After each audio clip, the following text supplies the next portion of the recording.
social, acho que dispensa grandes apresentações. Cláudio Karsug, obrigado pela tua presença aqui comigo hoje. Eu que agradeço o convite, sobretudo porque para mim é sempre extremamente agradável falar daquilo que eu gosto.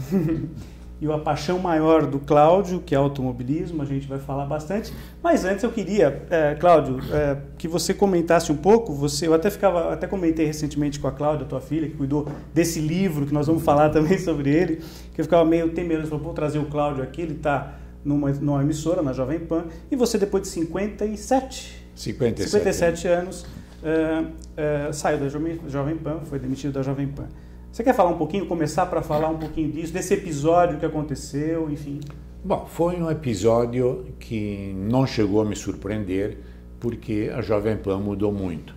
Eu trabalhei inicialmente na Rádio Pan-Americana, com o Dr. Paulo Machado de Carvalho, depois Jovem Pan com Tuta, onde o meu contrato era um aperto de mão e só, e depois agora, há um certo tempo, com o afastamento do Tuta, chegaram seus filhos, e aí a rádio mudou, o relacionamento também mudou, e é uma coisa absolutamente normal de um funcionário, que aliás não era nem diretamente funcionário, porque era a minha firma que trabalhava para a Jovem Pan. O contrato diz que um aviso de 30 dias é suficiente para você resolver a coisa.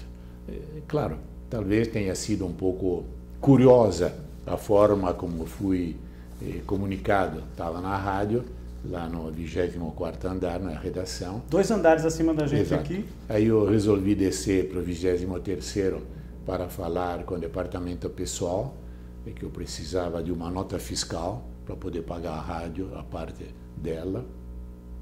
E o Vanderlei veio correndo atrás de mim, parou no intervalo da escada e disse, olha, eu estou muito aborrecido, desde sexta-feira não estou dormindo direito, é uma coisa que eu jamais teria querido fazer, mas enfim, o Tutinha resolveu, em contenção de despesas, te despedir. Ué, tudo bem, faz parte do relacionamento estritamente... Você foi na escada, entre um andar e outro. Ele te pegou na escada e... Exato, porque eu estava descendo. Tá.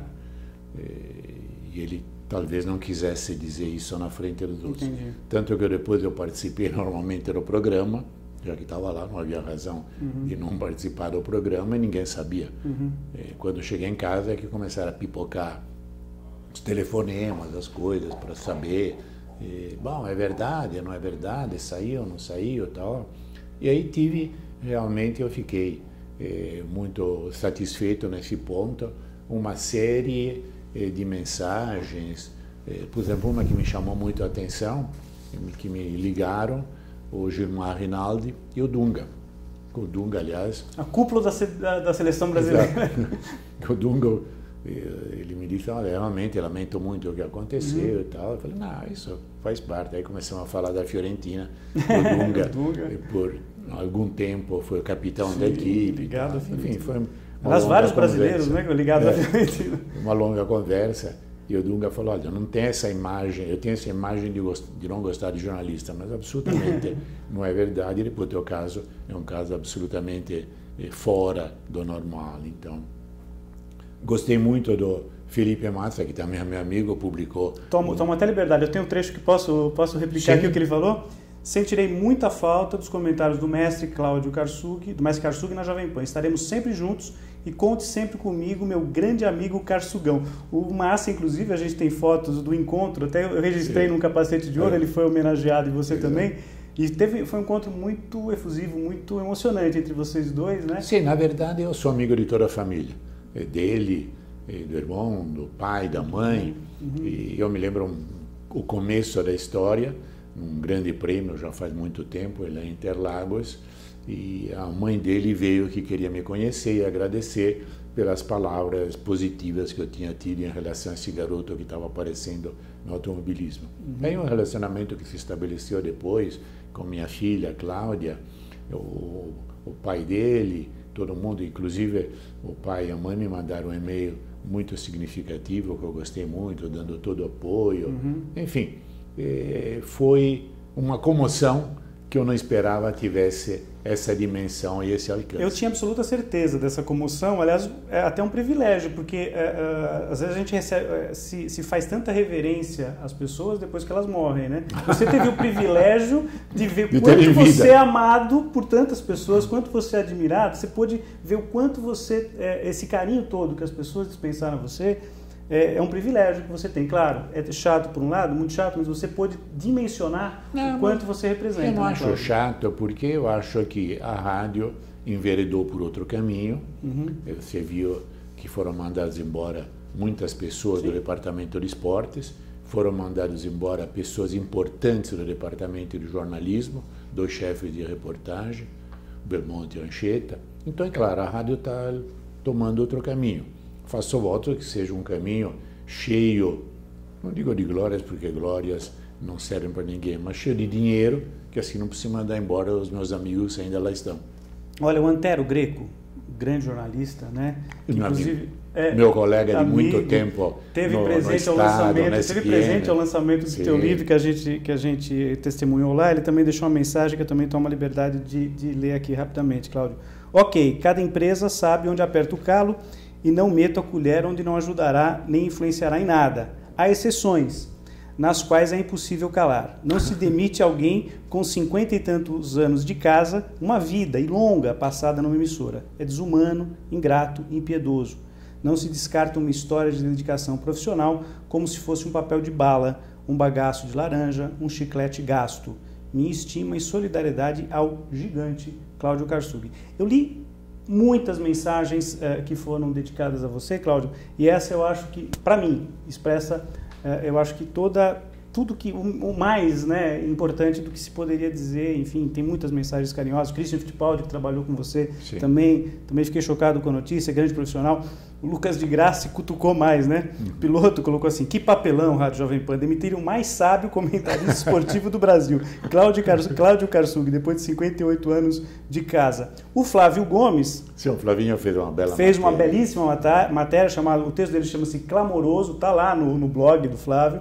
E ele começa, mas antes de escrever o texto, ele também deixou uma mensagem no Face.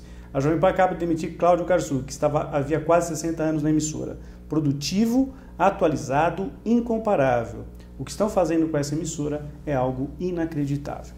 Falando nisso, Cláudio, nessa questão de ser atualizado, você está com que idade? 82 anos. 82 anos. Você mantém um site, um site, quer dizer, você vivenciou todas as mudanças. Uma das fotos que mais me chama a atenção do Cláudio, desse livro muito bem elaborado por você e pela Cláudia, né? O mérito todo é da Cláudia, porque eu não queria de forma nenhuma fazer o livro. Uma das fotos que mais me chama a atenção é o Cláudio num palanque lá, não sei nem como chamar aquilo, que você está, acho que está com o Wilson Fittipaldi, o Barão, lá em Interlagos. Olha, essa foto que vocês estão visualizando agora é marcante, quer dizer, você vivenciou esse começo embrionário do automobilismo no Brasil, nascimento de Interlagos e tal, transitou muito bem por rádio, televisão, quer dizer, você continua ativo. O que eu fico um pouco com pena é a Jovem Pan ter jogado fora todo esse cabedal de respeitabilidade, de importância, não meu, mas que o Wilson Fittipaldi construiu ao longo das décadas e que era a essência do próprio automobilismo brasileiro. Isso tudo foi jogado fora, dizem por razões econômicas, não sei porquê, até mesmo aquele programa de Fórmula 1 que tínhamos foi cancelado. E isso eu acho uma pena. A Fórmula 1 deixou de ser também? Sim. A Fórmula 1 não faz mais parte da programação. Não faz mais parte da programação. Né? E eu tinha, inclusive, dificuldade nos últimos tempos em conseguir dar alguma notícia de Fórmula 1, porque não havia mais espaço para isso. Isso, como eu gosto muito de automobilismo, eu gosto de Fórmula 1, gosto de tecnologia, eu sentia esse cerceamento que, felizmente, não tenho no site. No site eu falo de Fórmula 1, de indústria automobilística, de futebol, de turismo, do Museu da Ferrari, enfim, de tanta coisa. E sentia essa mudança de rota. É possível até que, se o Barão tivesse vivo e transmitindo corridas ainda, talvez tivesse sido mandado embora da Jovem Pan, né? Na verdade, o Wilson esteve 2 vezes em rota de colisão com a rádio. A primeira, na época em que ele era também diretor comercial da PAN, a PAN, nas mãos do Tuta, virou Jovem Pan e o faturamento aumentou de forma exponencial. Ele tinha 2% do faturamento. Aí acharam que 2% era muito, reduziram para 1%. Ele trocou uma causa, ganhou a causa, ele brincava dizendo, com isso eu comprei minha casa no Guarujá. E não foi mandado embora, porque no ínterim o Emerson explodiu na Fórmula 1, foi campeão mundial, então não havia como mandá-lo embora. E uma segunda vez, depois também por razões de ordem comercial, em que a rádio, de certa forma, forçou ele a pedir demissão, mas ele não pediu. Foi mandado embora, aí levantou também outro bom dinheiro. Eu sei que, inclusive, você falou do Barão e tal. Tem um personagem importante, né? Eu já quero deixar de antemão registrado aqui o livro, né? Do Cláudio Karsug, Meus 50 Anos do Brasil, que já são mais do que 50 Sim. agora, já, né? Tem um tempinho, mas o livro a gente vai deixar aqui, inclusive, o acesso no site do Karsug, né? karsug.com.br. Tem um botãozinho ali em cima, livro. Ali você pode, acessando, tem informações, você recebe o livro em casa, devidamente autografado pelo Cláudio e tal.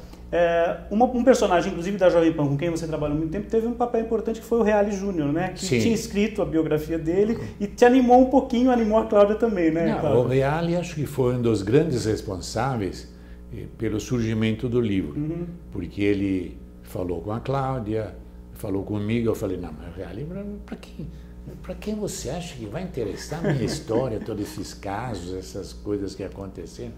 Quando muito interessa para 4 gatos pingados que são meus amigos, Imagina. Que já sabem provavelmente a história. Falou, não, é importante fazer, não sei o que, tal. E no fim, depois de 3 anos, me convenceram a fazer o livro. A botar no papel. Então, o Reale, para quem não conhece, as pessoas mais jovens, sou correspondente da Jovem Pan há muito tempo em Paris, né, na França, né? Frase Era marcante, a voz da Jovem Pan. A frase marcante, né? Pelas manhãs, eu lembro de estar indo para a escola além do Vambora, Vambora, e etc. Não, etc. Nós tivemos um período muito agradável, que eu lembro até agora com saudade, na Copa de 82, que ele veio de Paris e ficou conosco lá, fazendo parte da equipe esportiva da Jovem Pan. Foi muito bom. As margens do Sena, junto ao Maison de la Radio, termômetros marcam 4 graus, né? Aquela temperatura agradabilíssima, né, Cláudio? Cláudio, vamos falar de Fórmula 1, a tua paixão? Claro, sempre é um prazer falar de Fórmula 1. Cláudio, 4 etapas do Mundial, né? 4 poles do Lewis Hamilton, a Mercedes que dominou a temporada passada, mantém a escrita nesse ano. 3 vitórias, uma do Vettel em condições um pouquinho fora do normal, né? Uma estratégia um pouquinho diferente. Sim. A Mercedes deu uma erradinha ali na maneira de pensar a segunda corrida da temporada, mas a Ferrari deu uma melhorada, quer dizer, cresceu sem dúvida alguma, houve um progresso e tal. Que avaliação inicial dessas 4 primeiras etapas você faz do Mundial, Cláudio? Bom, primeiro que a Mercedes continua sendo a melhor, isso para mim é indiscutível, tanto que a Mercedes na Copa dos Construtores e o Hamilton como piloto são as minhas apostas favoritas para ganhar mais esse ano. Mas o que ficou bem claro é que a Ferrari, depois de toda essa revolução, saiu até mesmo o presidente, o Luca di Montezemolo, melhorou da água para o vinho, porque o carro do ano passado era um dos piores de toda a história da Ferrari, desde quando começou em 50 o Campeonato Mundial. Não era queixa qualquer do Alonso, por exemplo? Não, era um carro realmente muito ruim, que o coitado do Alonso carregou nas costas, conseguiu resultados inacreditáveis, porque o carro era realmente ruim de doer. Aí mudou tudo, mandaram embora um dos projetistas, que é o grego Tambazis, que, na minha modesta opinião, devia ter sido mandado embora antes, porque eu já tinha errado 4 anos seguidos, se admitiu o erro de 1 ano, o segundo, mas depois quando você vê que o projetista quer apenas garantir o lugar e faz um carro absolutamente convencional, com o qual você nunca vai ganhar nada, você vai ficar no meio do pelotão, mas você às vezes tem que arriscar. Ele não queria arriscar para não perder o lugar, então eu teria mandado embora antes, e mudou tudo, mudou o diretor esportivo, que é o Maurizio Arrivabene, que conhece profundamente a Fórmula 1, porque ele trabalhava na Philip Morris, ele foi presidente da Philip Morris da Itália, então um contato muito estrito com a Ferrari, e sobretudo o todo-poderoso da Ferrari, o Marchionne, da Fiat também. Talvez métodos um pouco bruscos, de acordo com alguns, mas extremamente positivos. Eficiente, né? Ele conseguiu revitalizar todo um ambiente que estava meio acomodado, uma condução meio paternalística do Luca di Montezemolo. Agora não. Agora é uma empresa que dá tudo a seus funcionários e exige tudo em troca. E o resultado, vemos, é um carro altamente competitivo, é um carro, na minha opinião, o mais equilibrado de todos, porque é o carro que gasta menos pneus, e você gasta menos pneu quando você é equilibrado, quando você não faz o pneu escorregar na curva, que aí desgasta mais, aumenta a temperatura, um círculo vicioso, e você acaba com os pneus. Que era um problema crônico da Mercedes alguns anos atrás, eles equalizaram esse problema. Que depois eles conseguiram resolver. A Ferrari hoje é a melhor, tanto que pôde fazer nessa vitória do Vettel uma tática diferente, que foi absolutamente vitoriosa. Melhorou também de forma marcante a unidade motora, e você vê isso na Sauber, né? Que a Sauber está andando com o mesmo motor. Então, realmente houve um progresso. E aparentemente o carro da Sauber era aquele carro bem arroz com feijão, né? Sim, simplesinho, claro, não é só na pintura, não, é na questão do desenho, né? Ninguém quer arriscar na Sauber, mesmo porque eles não têm dinheiro para arriscar. Não marcaram pontos nenhum ano passado. Eles têm dinheiro para se manter, né? Se manter com muito cuidado, tá? Eles não podem se dar o luxo de errar o carro. Então tem que fazer uma coisa tradicional, mas que funcione. E de fato está funcionando. E fica claramente, ninguém pode dizer que a Ferrari chegou na Mercedes. Hoje ainda tem aqueles 2, 3 décimos. E qual é a diferença disso? É que o Vettel, por exemplo, isso ficou claro na última corrida, tem que estar sempre no limite. E estando no limite, uma vez ou outra você erra. Ele errou 2 vezes, ele custou pódio. E o Hamilton tem aquela pequena vantagem que lhe permite não estar no limite. Eu entendo que se futuramente a Ferrari, que vai estrear um pacote de novidades agora no Grande Prêmio da Espanha, e conseguir chegar no limite da Mercedes, então o Hamilton vai utilizar essa pequena reserva que ele ainda tem e que o Rosberg não consegue utilizar. Você vê que o Rosberg acabou errando e perdendo um segundo lugar, que teoricamente era dele pela superioridade mecânica. Então eu acho um campeonato muito interessante, campeonato que tem na Williams a terceira força, o Massa e o Bottas fazendo uma luta interna muito interessante. E a direção da Ferrari, da Williams, já disse que dificilmente conseguirão chegar no patamar da Ferrari, né? Quer dizer, porque aí o que acontece, isso já é tradicional na Williams. Mesmo quando a Williams consegue começar o campeonato com um bom carro, oriundo de um bom projeto, ela não tem possibilidade depois de fazer a soma de atualizações que as outras fazem, que uma Mercedes faz, que uma Ferrari faz. Tanto que, por exemplo, por que a Mercedes melhorou muito depois que perdeu o Grande Prêmio em que Vettel venceu? Eles tinham um pacote que estava reservado para ser estreado na Espanha e anteciparam isso, exatamente para dizer, opa, vamos acendeu o sinal amarelo, acendeu, né? O sinal amarelo, não é vermelho, é sinal amarelo, mas olha, cuidado, então vamos utilizar já tudo o que temos. E a Mercedes tem um menor número, se não me engano são 7 contra 11, de bônus de poder mexer. Então isso talvez sinalize, se tudo der certo aquilo que a Ferrari pensa, para uma segunda parte de campeonato ainda mais equilibrada, ainda mais emocionante. Falando, né, só para fechar essa questão do que o Cláudio falou, né, da Copa dos Construtores, né, que a gente falou da Sauber, né, o quanto é importante, né, marcar pontos na divisão do bolo depois final, né, o dinheiro que se vai ser revertido é importantíssimo. Né? Isso é básico, porque tem algumas posições já determinadas. A Ferrari, por exemplo, por ser a única equipe que participou do Campeonato Mundial desde o seu começo, tem um bônus a mais.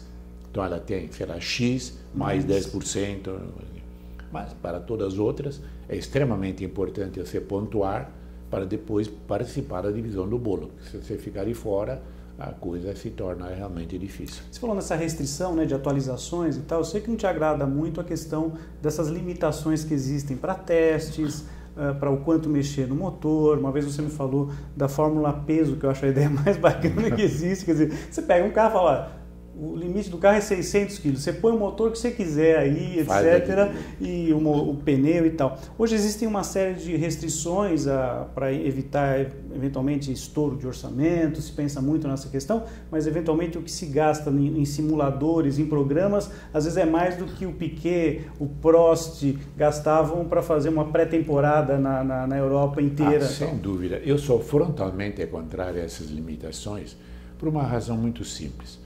Eu vejo a Fórmula 1 como uma tecnologia do futuro. É como você abrir um livro do futuro e ver o que vai acontecer daqui 5 ou 10 anos no teu carro, no carro de todo dia. Eu sempre lembro uma coisa, mas é apenas um exemplo, tem tantos outros. Se a Jaguar, em 53, não tivesse estreado os freio a disco em Le Mans, quem sabe hoje ainda íamos de freio a tambor. Pois é. E com isso tem tantos outros. Então eu sou contrário. Posso fazer até uma analogia com o futebol. Seria como se você tivesse um time, tivesse teu belo centro técnico, teu estádio para treinar, mas pudesse usar só uma vez por mês. Olha, você não pode treinar mais do que isso. Não tem cabimento. Não. Essa ideia de ajudar quem tem menos dinheiro é uma ideia que talvez apareça bonita aos olhos de quem conhece menos o automobilismo.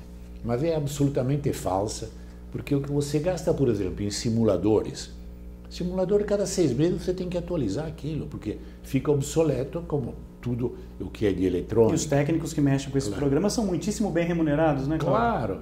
O que você gasta de rios de dinheiro para tentar tirar 1%, 1,5% a mais através dos lubrificantes, para diminuir atrito, é uma coisa que não tem tamanho. Então, eu diria o seguinte, olha, faz o teste que quiser, treina quanto quiser, inclusive porque isso traz uma competição muito interessante para ver quem é melhor. Apenas uma incursão de caráter pessoal. Eu nunca sonhei, quando garoto, de ser um piloto, mas eu sempre sonhei de ser o projetista, um cara que projeta uma Fórmula 1. E por quê? Eu pensava, bom, se eu fizer um carro melhor que o teu, eu posso dizer que eu sou melhor que você. Está provado, está aí, meu carro chega na frente do teu. Agora, se você põe tantas restrições, você vê que você até, em um certo momento, desencoraja alguém. Você vê o Newey, está desanimado, né? Que é o mago da atual Fórmula 1, que perdeu um pouco o entusiasmo. Ele foi projetar um barco lá para a America's Cup, que é uma competição de vela, enfim. Perdeu um pouco o interesse, porque são tantos os limites, são tantas as coisas que você não pode fazer, que você fica muito restrito. E cria também, na minha opinião, uma dificuldade maior para a fiscalização. Porque todo mundo, quando pega aquele calhamaço do regulamento, o que faz? Vai ler para ver se tem alguma brechinha num lugar, no outro, aquela zona meio cinzenta que não ficou bem clara. É aqui que eu posso fazer, é aqui que eu posso entrar. Eu acho isso muito errado. Você falou da fórmula peso, claro, hoje seria uma ideia utópica. Mas eu me lembro quando em 1937 ela foi utilizada, que o limite era 750 quilos, como permitiu desabrochar uma série de novidades para a época. A Autounião 16 cilindros de motor central, um carro que só no Volare conseguiu levar no limite, todos os outros não conseguiram. Aliás, um carro belíssimo. As Mercedes, enfim, sabe? Você tinha realmente a possibilidade, olha, eu acho que não deve ter coisa mais interessante que te explicasse mais a vontade de fazer do que um projetista ter um papel em branco na frente. Olha, faz o que quiser. Olha o que você tenha vontade. Nessa Fórmula 1, quer dizer, você falou do desenvolvimento, você lembrou bem da questão da Jaguar em Le Mans, né? Quer dizer, que inovadora com os freios a disco. Tem outras coisas que a gente poderia lembrar, quer dizer, controle de tração, suspensão ativa, muitas coisas que foram desenvolvidas na Fórmula 1. Em 66, a Ferrari, eu estava lá presente, estreou em Monza o cabeçote multiválvulas. Eram 2 válvulas de admissão e uma de escape. Então me lembro toda a polêmica, os cálculos, quanto aumenta a área, esse aumento de área vai diminuir a velocidade dos gases, o que isso traz de benefício, de coisa. Eu me lembro que eu falei lá na quinta-feira, antes do Grande Prêmio, com o Forghieri, que era então... Mauro Forghieri. E bateu um longo papo sobre isso. Naquele tempo dava, você tinha acesso. Acesso era fácil, né, claro? E realmente era uma coisa extremamente interessante. Inclusive, um fato curioso, muita gente me pergunta se eu gosto mais de futebol ou de Fórmula 1. Então, vou dar um exemplo. Eu estava lá e tinha combinado de trabalhar no Jornal da Tarde e tinha combinado que ia fazer a cobertura do Grande Prêmio para o Jornal da Tarde. Até aí tudo bem. Aí o pessoal daqui descobriu que no sábado a Inter ia jogar, sei lá, contra o Torpedo, um time russo lá, pela Copa dos Campeões. Aí me telefonaram, Cláudio, faz o jogo. Eu falei, mas nem sonhando. Eu estou desde quinta-feira indo todo dia para Monza. Imagina esse sábado, que ainda é o dia do treino, tal e coisa, eu vou deixar de ir para Monza. Você se arruma, pega uma agência aí para alguma coisa, mas não vou fazer nada. Eu vou cuidar da Fórmula 1. Prioridade total. Futebol não me interessa. Esses motores, Cláudio, assim, porque hoje, quando a gente vê esses motores hoje, são chamadas de unidade de força, quer dizer, motor aí compartilhado entre o motor a combustão e um elétrico, um carro híbrido e tal, o RS, a asa móvel, muitas coisas que foram introduzidas no carro e na parte mecânica e aerodinâmica também. O que você hoje, se tivesse a batuta ali do chefe, do Bernie, acho que manda muito mais do que o Jean Todt, né, nesse caso. Infelizmente. O Jean Todt é uma espécie de rainha da Inglaterra, da Fórmula 1. Eu esperava muito mais. Enfim, por exemplo, motores, quer dizer, essa coisa de não fazer barulho eu acho absurda, eu acho que o carro de Fórmula 1 tem que fazer barulho, essa preocupação absurda que eu compartilho com você também, de ficar durante um final de semana, porque emitiu não sei quanto de poluente, não dá para comparar o que uma moto sozinha que não tem catalisador, muito mais poluente do que... Um caminhão diesel desregulado na marginal te faz muita mais poluição do que o inteiro Grande Prêmio. Do que todo final de semana, desde sexta-feira, antigamente era mais treinos até do que você tem hoje. O que você mudaria? Você tem a batuta, você pode mudar o que, por exemplo, motores. Eu acho que tem algumas medidas que têm claramente um cunho demagógico. Para dizer, olha, como nós estamos preocupados com o espetáculo, com reduzir a poluição e tal. Tem algumas coisas que são complicadas. Por exemplo, a recuperação de energia. Tudo bem, é interessante, porque quando você freia, você está jogando fora energia cinética. Mas é tão complicado, é tão caro, que eu não vejo, curto prazo não se fala, mas nem a médio ou longo prazo, aquilo funcionando num carro de motor 1.0, num carro de passeio. Não tem. Então o que é que eu fazia? Tirava toda essa parafernália, belíssimo motor V12, outra coisa. Som incomparável. Podia até estabelecer, que eu acho muito interessante, já teve no passado, uma correlação. Bom, atmosférico, se você quiser fazer um turbo, você bota o turbo aí, então, sei lá, turbo 1500, atmosférico 4500. Tínhamos, correndo na mesma Grande Prêmio, motores aspirados e turbo, né? A Renault, quando começou em 77, com o Jabuli, por exemplo, era o único carro da Renault, né? Todo mundo brincava que aquilo quebrava, depois acabou não quebrando mais e acabou tendo sucesso. Então, a primeira coisa que eu fazia era isso, essa modificação no motor. Porque o motor que você tem no carro é aquele, não adianta você querer entrar contra, porque aí eu digo, tudo bem, então vamos fazer o seguinte, vamos estudar a forma de utilizar a energia elétrica que tem no relâmpago. Quanta energia elétrica você joga fora num relâmpago? Se você conseguisse captar de alguma forma, capturar, você não precisava de usina atômica, você não precisava de usina hidrelétrica, nada, era só esperar. O Brasil então seria uma tempestade, potência, né? Perfeito, armazena e usa quando quer. Então, motor eu fazia isso. Pneus, desculpe. Pneus. Uma redução drástica. Mas, por exemplo, um fornecedor você acha interessante? Não, aí depende, porque é uma exemplo, questão porque comercial. Hoje tem a questão comercial, lógico, tem esse aspecto. Mas, por exemplo, hoje você tem um fornecedor exclusivo. Se uma outra empresa quiser, ela tem que ganhar concorrência, não sei como é que funciona isso. Mas se duas, não seria interessante você, de repente, ter uma briga entre Michelin, Pirelli, Goodyear, Eu acho extremamente interessante. porque inclusive ele faz progredir a fabricação. E aí entra no carro da gente. Exato, aí você tem um pneu que eventualmente dura mais, ou um pneu, no caso que você quer uma condução mais esportiva, que te dá um melhor grip, uma melhor aderência. Eu abriria a concorrência para quantos quiser. Quer ter 3 fornecedores de pneu? E outra coisa, cada um usa quantos pneus quiser, o problema é dele. O problema é dele com a fornecedora de pneu dele, de pagar, não pagar, receber, enfim, essa é outra questão. E, sobretudo, eu mexeria drasticamente na largura do pneu. Tá. Explico por quê. No imediato antes da guerra, final da década de 30, 36, 37, 38, você tinha aquelas auto-uniões Mercedes que beiravam com a velocidade máxima uns 400 por hora. Assustador isso. Naquele retilíneo do Alves, onde já tivemos algum acidente fatal, os carros chegavam a isso.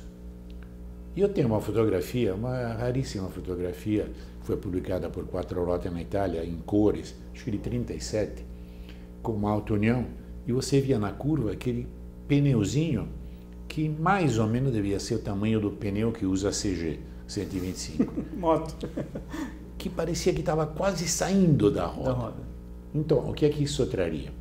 Traria o fato de que, em curva, que é onde se decide uma corrida, afinal de contas, quem tivesse a maior qualidade ia sobressair de uma forma clamorosa. Habilidade do piloto. Habilidade do piloto, que é importante. Claro.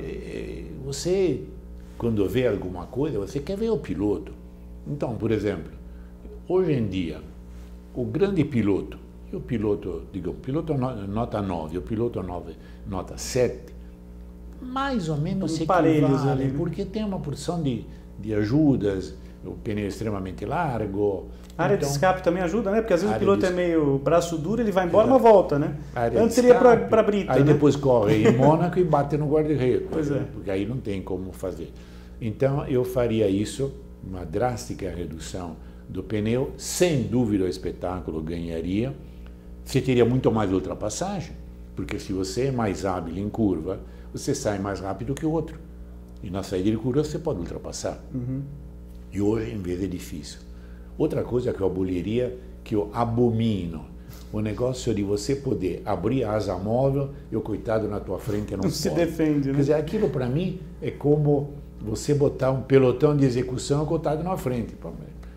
Quer usar a asa móvel? Tudo bem, então cada um usa a hora que quiser. A hora que quiser. Até no na curva, você achar que vai usar na curva. No lugar do circuito, o que quiser, sem essas imposições. Enfim, no todo, eu faria uma Fórmula 1 mais simples. Ou é asa móvel para todo mundo ou para ninguém, né? Ou para ninguém. Aí decide como quer fazer, como não quer fazer. Acha que a asa móvel é perigosa, então tira. Mas, enfim, claro. É um consenso unânime, ou para todo mundo, para ninguém, e usa quando quiser e como quiser. E teríamos, então, uma Fórmula 1 mais na medida humana. E outra coisa que eu não concordo, e essa é boa parte de culpa do Eccleston, desse afastamento cada vez maior do público. Tirando as provas da Europa, né, principalmente. O sonho do Eccleston é ter corrida sem público, só com a televisão. Porque assim não tem emulação, não tem nada. Eles fazem ainda no sábado de manhã aquela visita dos VIP para poder agradecer os patrocinadores e tal, mas, sabe, um contato, nesse ponto os Estados Unidos estão bem à frente. Bernie Eccleston, o rei do camarote, né? Porque lá você consegue ter um contato maior. Eu me lembro que eu conversava muito disso com Christian Fittipaldi, e eu acho que ele tem toda a razão. Lá o contato do público com o piloto é mais imediato, é mais simples. Não, a Fórmula Indy, quando veio aqui a São Paulo, nós fizemos a cobertura de todas as edições aqui no AMB, né? Quer dizer, a proximidade que você tem com os pilotos, o atendimento, claro. O público poder ver os carros mais de perto. Claro, a Fórmula 1 tem muito mais segredos, é evidente, mas é muito fechado, é muito restrito, isso afasta o público. Né? Mas eu sempre conto uma história. Em 76, nós estávamos, o Wilson Fittipaldi e eu, em Joanesburgo para o Grande Prêmio da África do Sul. Kyalami. E só havia voo da Varig na segunda. E a corrida lá, ainda naquele esquema dos protestantes, era no sábado, porque domingo é dia do Senhor, não se faz nada. Bom, então estavam lá no Academy Ranch, e o Wilson falou, bom, então vamos nos encontrar amanhã, 9 horas na piscina. Então, 9 horas eu estava lá, o Wilson, acho que ele estava dormindo. Aí, passou uns 5 minutos, apareceu o Regazzoni. Sentou ao meu lado. Ainda piloto da Ferrari. Sim. Piloto da Ferrari. Eu já o conhecia, porque ele, o pai dele, tem uma oficina em Mendrisio, que é o caminho que se faz indo da Itália para Lugano, onde eu vou sempre. Então, começamos a bater papo. Eu me lembro que havia um grande zoom técnico levantado pela revista Autosprint, que aquela Ferrari de motor transversal não teria diferencial. Aí ficam discutindo, tá? E o Regazzoni falava, isso é bobagem, o Sabatini, que era o diretor, inventou isso para vender a revista, não é possível. Por isso, chamar atenção. Por isso, eles ficavam falando. Isso na piscina do hotel? Ao lado da piscina e tal, tomando um café, coisa e tal.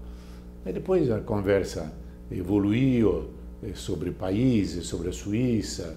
Eu me lembro que brincava com ele. Que apesar do sobrenome, o Regazzoni é suíço. É suíço. Né? E, aliás, é interessante que fora da Suíça, na Itália não, mas fora, sei lá, influência americana, todo mundo chama ele de Clay. Era Clay. Clay Regazzoni. Clay era o diminutivo de Gianclaudio. Sim. Então, na Suíça, todo mundo fala Clay. E aí começamos a falar de viver aqui, viver lá. Eu brinquei com ele e falei, olha, eu admiro muito a Suíça, eu gosto muito de Lugano, porque acho que é uma Itália que deu certo. Eu chego em Lugano, falo italiano e tudo funciona. Não tem greve, você marca com o cara 10h20, encontra o cara 10h20. Pontualmente. Quer dizer, sabe, é uma coisa que... Vai atravessar a rua, o carro para você atravessar direitinho. Eu me lembro, uma vez eu estava em Lugano com a minha companheira de hoje, Ivete, e nós ficamos sempre num hotel que é na Via Nassa, bem de frente para o lago. O famoso Lago Lugano. E tem a passagem com a marcação no chão. Aí nós fomos passar e vinha vindo o ônibus. Ela instintivamente empuxou. Eu falei, não. Ele vai parar. É claro que ele para. E se você parar, ele vai te olhar como você fosse um extraterrestre. Por que você não atravessou? É lógico que ele parar. Porque qual é o conceito? Que o cidadão que está de carro, de ônibus, de caminhão, enfim, de qualquer coisa, é um cidadão de segunda categoria, porque ele polui, ocupa lugar e faz barulho. E o cidadão que está a pé é um cidadão de primeira categoria, portanto tem precedência absoluta. Então falamos disso, de uma coisa e outra, depois falamos de mulheres, que o Regazzoni era um mulherengo e tal. Bom, e ficamos umas 4 horas. Meu Deus. Algo impensável hoje, né? Totalmente. Eu estou pensando, o Felipe Massa é muito mais meu amigo daquilo que era o Clay naquela oportunidade. Mas uma coisa dessa, depois de 10 minutos chegaria alguém correndo na Ferrari para tirá-lo daí. Né? Nem que não tivesse compromisso nenhum, mas de receio de dizer alguma coisa politicamente incorreta, de alguma coisa que não tivesse dentro dos padrões. Então isso se perdeu muito. E olha que já em 76 tinha mudado muito em relação ao começo. Porque o começo, aquele reunião de pilotos, parecia um bando de colegiais, um querendo fazer brincadeira com o outro. Uma vez eu me lembro... briefing, né? Que hoje é um negócio tudo fechado, né? Estava todo mundo junto, já estava todo mundo junto. Uma vez eu me lembro que eu estava... acho que foi na Suíça, no Grande Prêmio, ainda tinha Grande Prêmio na Suíça, em Berna, e lá os hotéis tinham naquele tempo, em cada quarto, junto à porta, um furo assim com a tampa que você abria, botava o sapato e tinha do outro lado outra porta também que os caras pegavam, lustravam, tá, e deixavam aí pronto. Uma vez, acho que foi do Fangio, alguém de outro piloto chegou lá e roubou o sapato. Pegou o sapato do Fangio. Bom, meu sapato, como é que foi e tal. Quer dizer, era uma banda de colegiais que queriam se divertir. Claro, na pista, cada um por si. Tá? Mas depois havia um sentido de coleguismo, de amizade. Claro. A rivalidade na pista, mas se conseguia separar um pouquinho, né? Isso, né, Cláudio? Claro, eu entendo que hoje você tem dezenas e dezenas de meios de informação, dezenas e dezenas de rádio, televisão, a coisa seria difícil. Naquele momento eram 4 gatos pingados. Fotografia, qualquer um tem uma câmera hoje, né? A rádio mandava um cara. Claro. A Rádio Itália mandava um cara, a Rádio Suíça outro, a BBC outro, que tinham 5 ou 6. De repente eu fico pensando, né? E você tinha 2 cabines, 3 cabines e liquidava tudo. O piloto hoje, por exemplo, você está como imagina você e o Regazzoni conversando lá no lounge do hotel ou na piscina, e ele pega uma garrafa de uma marca qualquer e não é a patrocinadora, pô, ele está com outra água hoje, com outro refrigerante. Logo aparece a enfim, foto, então realmente hoje não seria possível, mas é uma modificação que o Berni, infelizmente por razões comerciais, incentivou, aumentou, faz questão que isso ocorra.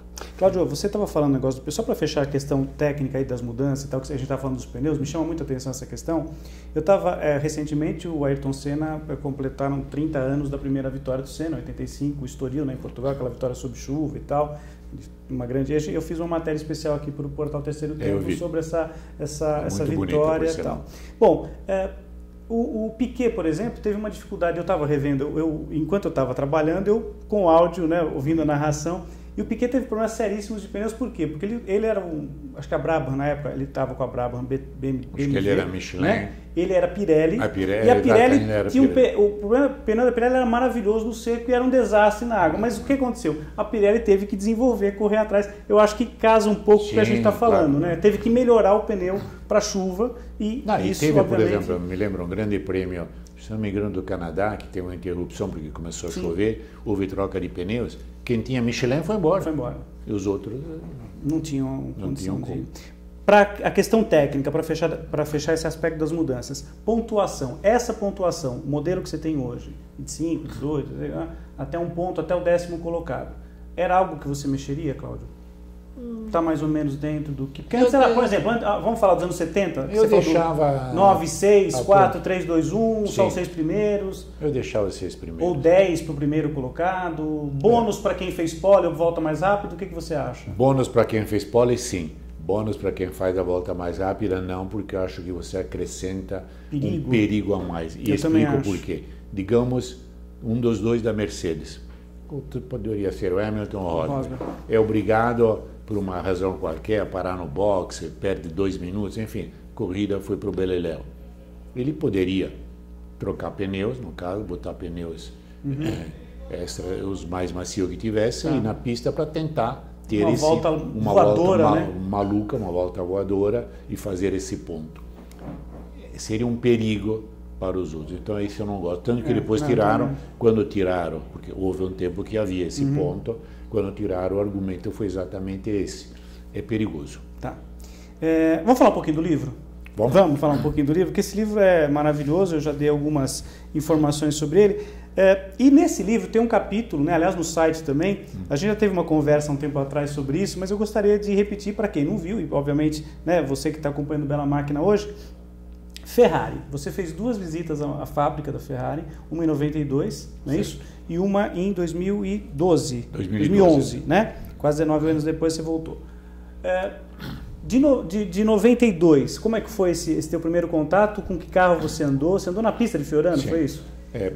O primeiro foi um sonho que se materializou, porque eu tinha um contato mais ou menos estreito com o pessoal da Ferrari, porque eu era correspondente do Tuttosport. E o meu diretor, Gianpaolo Armezzano, tinha sido o ghostwriter de vários livros do Enzo Ferrari, sobretudo aquele último, Piloti che Gente.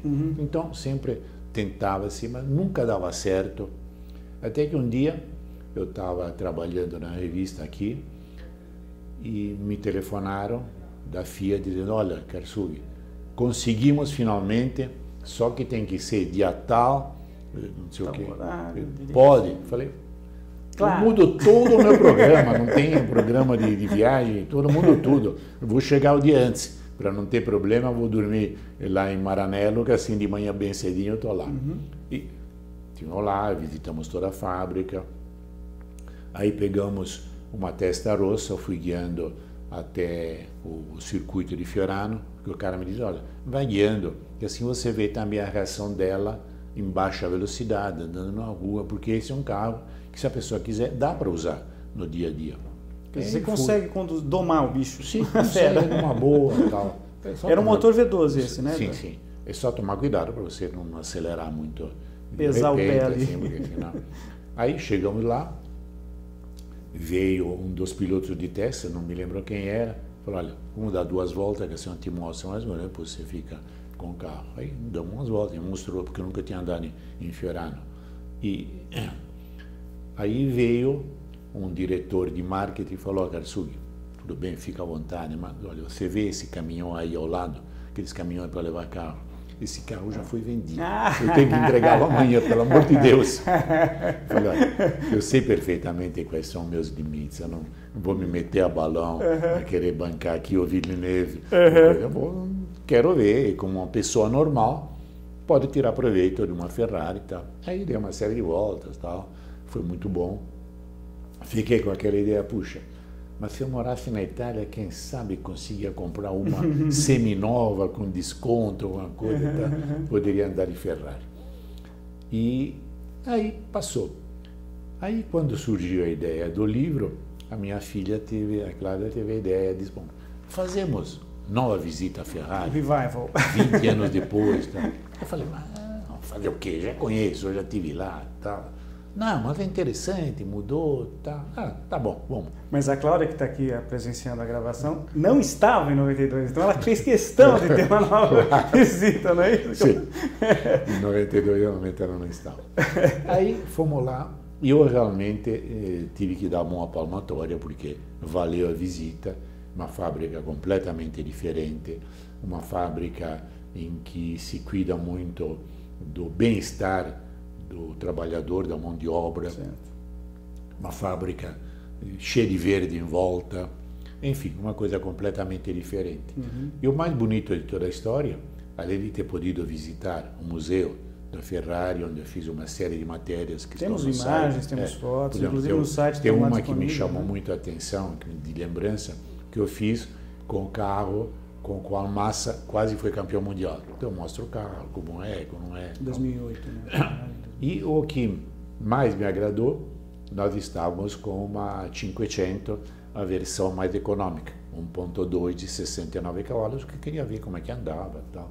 Aí chegamos lá e chegou um dos técnicos e falou, tá aqui a chave, Ferrari Califórnia, me traz à noite. Você foi com aquela conversível, né? Exato, aquela que sai o teto.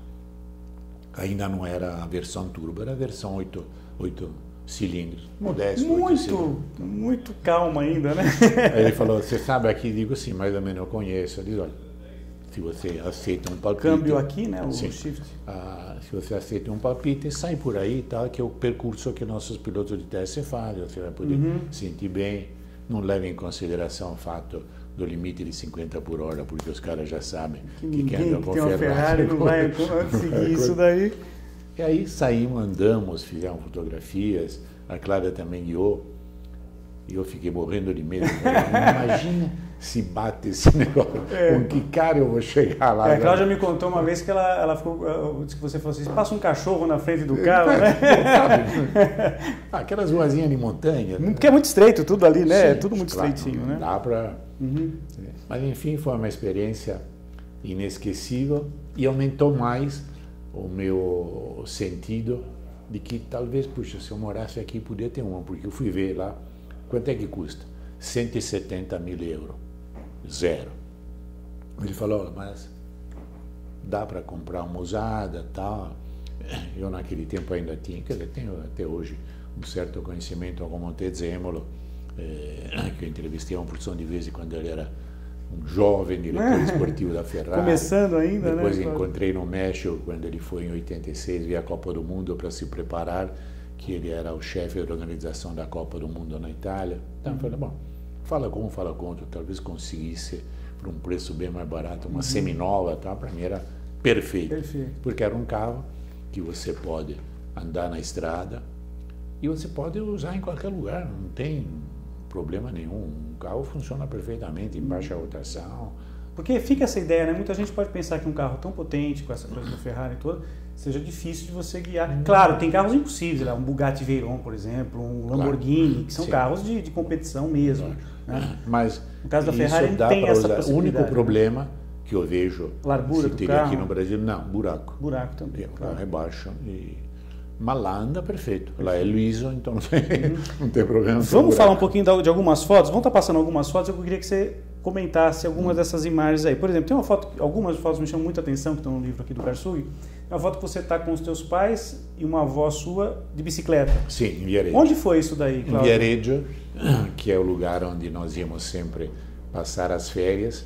Geralmente minhas aulas acabavam dia 10 de junho, dia 11 nós íamos para Viareggio e voltávamos lá para o dia 14, 15 de setembro, também um dia antes de recomeçar as aulas. Então eu passava todas as férias lá. No mês de agosto, que naquele tempo ninguém trabalhava, vinha meu pai também, passava o mês inteiro. Nas outras ele vinha e só ficava no fim de semana. E lá todo mundo usa bicicleta. Aquela é tua avó paterna ou materna? Materna. Materna. Tem uma outra que você está só com os teus pais na praia, é isso? Exato. É lá também? Também é lá. Também... praia é sempre Viareggio. Tá. Uma outra foto também muito bacana é aquela do teu primeiro carro, que tem uma foto tua de um carro teu, que você está no vidro, com a mão para fora, assim. Que carro é aquele, Cláudio? É um Carmanguia. Não, tem o Carmanguia e tem um outro carro. Eu acho que eu tenho até a imagem aqui. Não, tem um que eu estou à frente do carro, junto com meu pai. Então, não, deixa eu achar aqui, nós vamos ter a foto aqui. O primeiro carro que eu tenho lembrança. Para você. Esse aqui. Esse aqui era um Cinca. Tá. Era um Cinca 1200. Isso em Interlagos, 59 essa foto. Que eu me comprei e aí acabei mexendo tudo o que podia mexer, importei um compressor da Itália. deu uma envenenada no Cinca. Aquelas coisas de garoto que quer tirar um pouco mais. Mas depois tem outra fotografia que eu acho interessante, que sou eu, devia ter uns 3, 4 anos, ao lado de meu pai, e atrás o primeiro carro que eu tenho lembrança, que era um Citroën Torpedo, um B4, que eu me lembro que meu pai sempre falava, olha, a velocidade era 1.5, câmbio de 3 marchas, a velocidade máxima é 75 por hora desse carro, mas a velocidade de cruzeiro boa, tal, é 60, prefiro andar a 50, que aí não quebra. Obviamente você pode imaginar quanto tempo demoravam as viagens com aquilo. Uma eternidade. Aí depois meu pai comprou outro carro, era uma Bianchi, já um carro mais moderno e tal. E um dia tanto enchi o saco dele que eu queria ver aquele tipo de velocímetro com os números. Eu queria ver a cifra 100. Aí na autoestrada, vindo de Viareggio para Firenze, apareceu lá 100, fiquei todo contente. Andei a 100 por hora. 100 por hora, o limite teu. Coisa de garoto. Pois é. O Carmanguia, você teve aqui no Brasil também, né? Tive durante 17 anos. Também nele fiz várias coisas.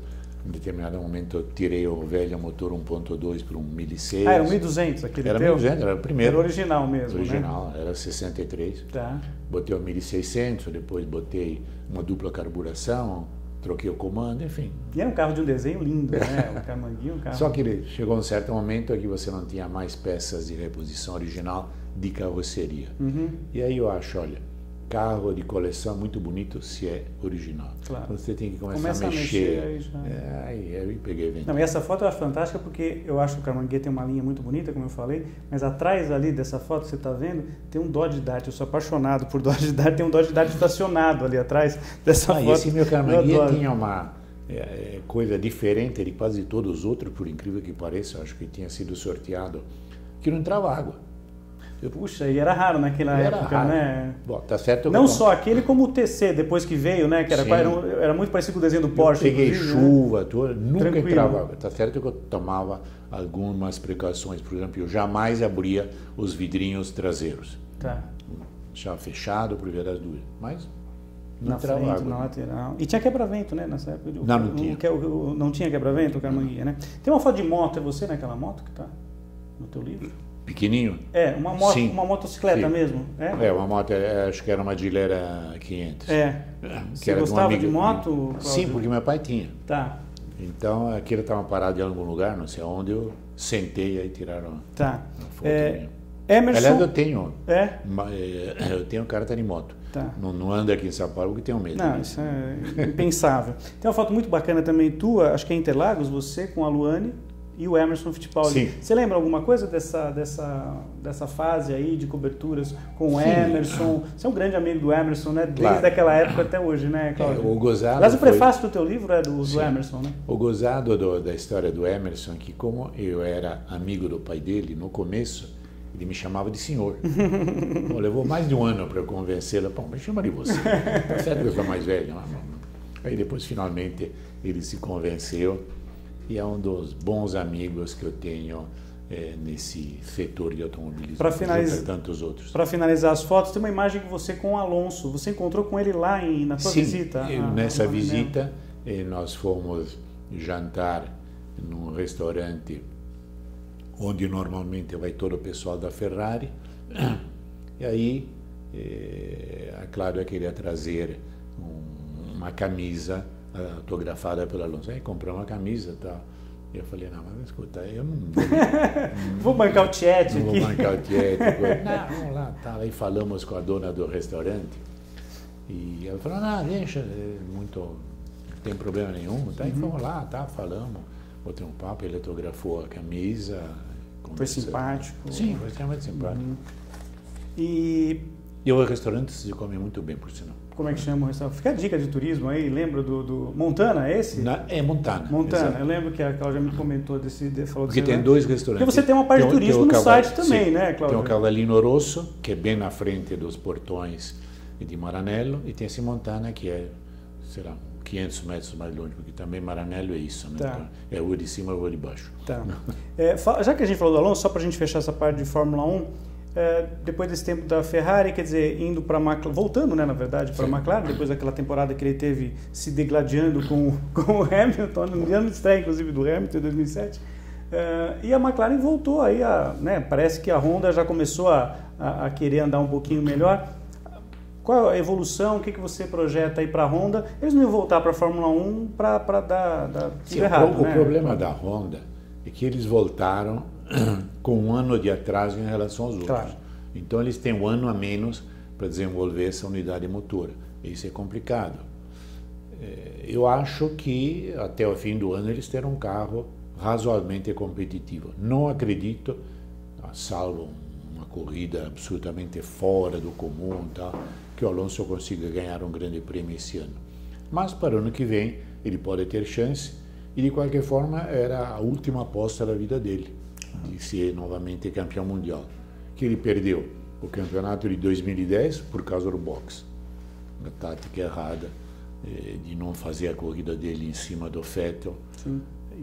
Mas depois teve aí pertinho, tal, mas sempre dependendo mais de um problema dos outros do que do real potencial do carro.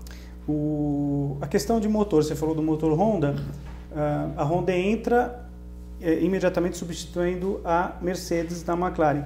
Bastidores, a gente pode até supor assim, a Honda será que teve alguma informação, a McLaren será que tinha alguma informação via Mercedes que ela pode ter passado? Você acha que não? Não teve. A Mercedes teve o maior cuidado em blindar todas as informações, tanto que extraoficialmente o Rondelli se queixava no fim, que diz, olha, nós estamos numa situação de inferioridade em relação às equipes que usam o motor Mercedes. Sem contar a Mercedes. Porque assim, eu fico pensando, a pessoa que está acompanhando a Fórmula 1, quer dizer, a Mercedes ela tem a sua própria equipe e é fornecedora para outras equipes, inclusive a Williams do Felipe Massa, Force India, agora Lotus e tal. O motor da Mercedes, do carro do Hamilton e do Rosberg, é igual exatamente? Você acha, você opinaria que é igual ao do Massa e do Bottas, por exemplo, na Williams? Eu acho que agora você não pode mais mexer muito, então provavelmente é igual. Mas antes, normalmente o que acontecia em todos esses fornecedores de motores, da Ferrari e das outras, é que eles sempre davam para essas equipes, as quais alugavam os motores, o step anterior, sim, o grau de evolução anterior, então sempre ficava um pouquinho, porque realmente se você aluga teu motor e o cara anda na tua frente, é um papelão, né? A Ford, por exemplo, quando o Schumacher em 93, por exemplo, a McLaren tinha o mesmo, o Ford, né? Só que a versão da Benetton do Schumacher era à frente da que o Senna utilizava, né? Por exemplo, né? Isso era absolutamente normal. Hoje é mais difícil, repito, porque você não pode estar atualizando corrida a corrida. Então, talvez, sei lá, numa corrida pode ser, mas depois na outra já volta à normalidade. Último item que eu queria abordar com você, indústria automobilística, rapidamente.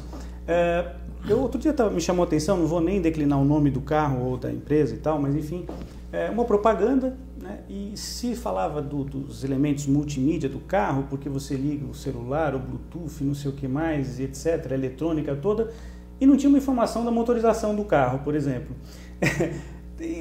O que se deve isso? Quer dizer, as pessoas estão ficando tanto tempo paradas no carro, precisam ter distração, e se a preocupação é menor, quer dizer, você não consegue mais passar de 50 por hora, e tanto faz você ter um carro de 150, 200 cavalos ou de 60? Eu acho que essa é uma tentativa de você ganhar uma faixa de mercado mais jovem, que hoje todo garoto mexe com todos os aplicativos, com todas essas coisas modernas de eletrônica. Eu vejo minhas netas, quando compram um telefone novo, elas nem usam o manual. Elas chegam lá, tum, tum, tum, tum, tum. Eu, quando eu compro alguma coisa, a primeira coisa é ler o manual. E os manuais hoje são desse tamanho. Para ver como é. A mesma coisa que faço quando eu pego um carro. A primeira coisa eu leio todo o manual do usuário, coisa que acho que quase ninguém faz, quase ninguém lê. Tanto que muitos já põem, além do manual, um resuminho do mais importante, na esperança que alguém leia. Mas eu acho que é isso, essa busca. Porque, na verdade, você falou bem. Eu tenho, por exemplo, um carro V6 e, ultimamente, tenho usado aqui em São Paulo. Mas é absoluta burrice. Você tem mais de 200 cavalos para ficar parado no congestionamento. Quando não tem congestionamento é o radar, né? A 50. Qualquer motorzinho daqueles japoneses de 660 centímetros cúbicos, que é o limite de imposto que eles têm lá, funcionava da mesma forma. Eu acho que é uma tendência, inclusive, desses carros menores urbanos. Não, é uma tendência normal, que eu acho certa, undersizing, de motores menores. Você vê que tem motores hoje 3 cilindros, de cilindrada bem reduzida, às vezes com turbo, e que fazem o mesmo serviço no motor de dupla ou tripla cilindrada. Perfeito. Vamos fazer um stop and go para a gente ir encerrando, Cláudio? Vamos lá. Perguntas de bate-pronto. Um modelo de Ferrari que você mais gosta? Qualquer 12 cilindros. Qualquer uma. Mas, por exemplo, eu gosto muito daquela BB. Tá. Aquela do 12 cilindros horizontais. Tá.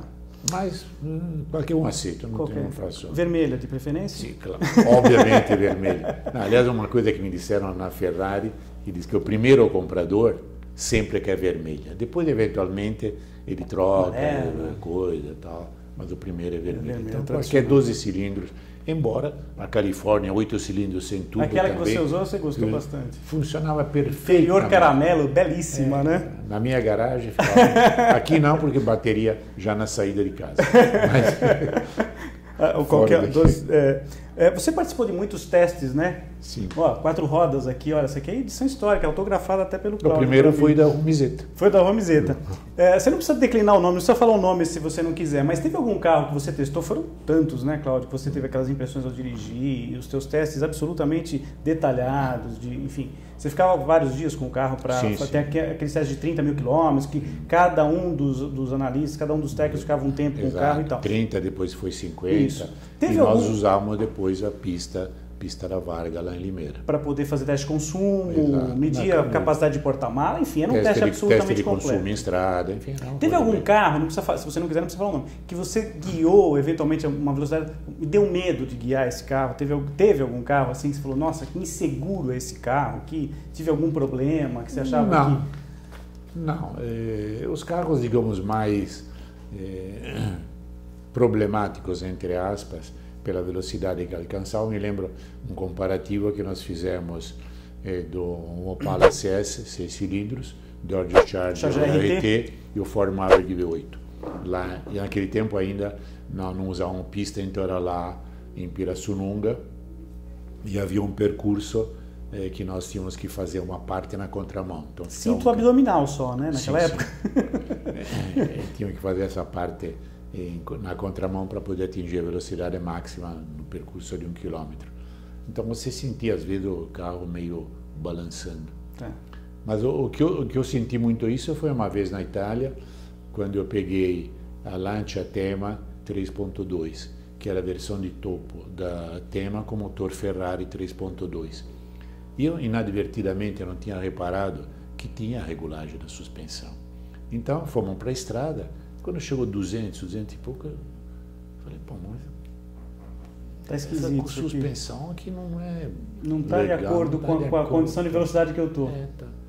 Depois paramos, fomos almoçar, tá ali, eu fui olhar com mais cuidado, estava vindo. Vem cá, tchum.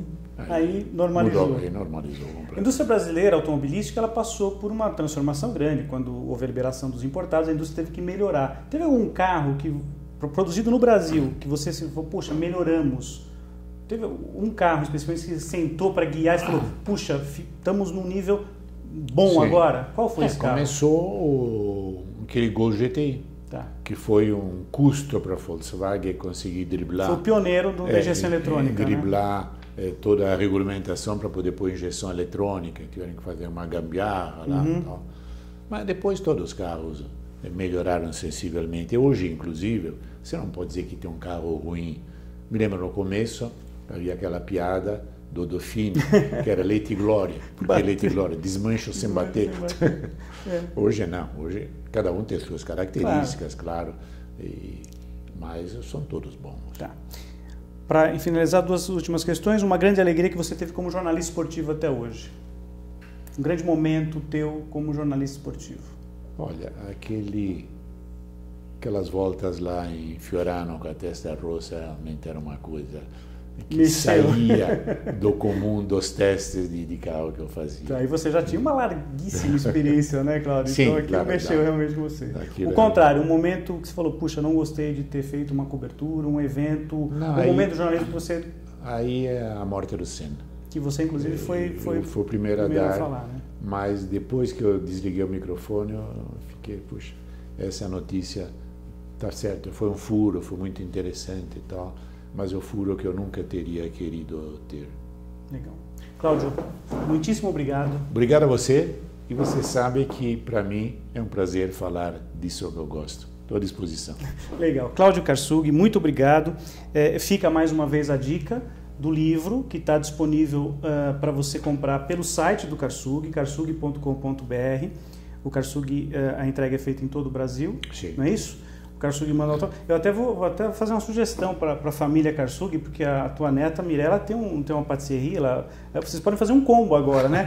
Vai o livro com brigadeiro, né?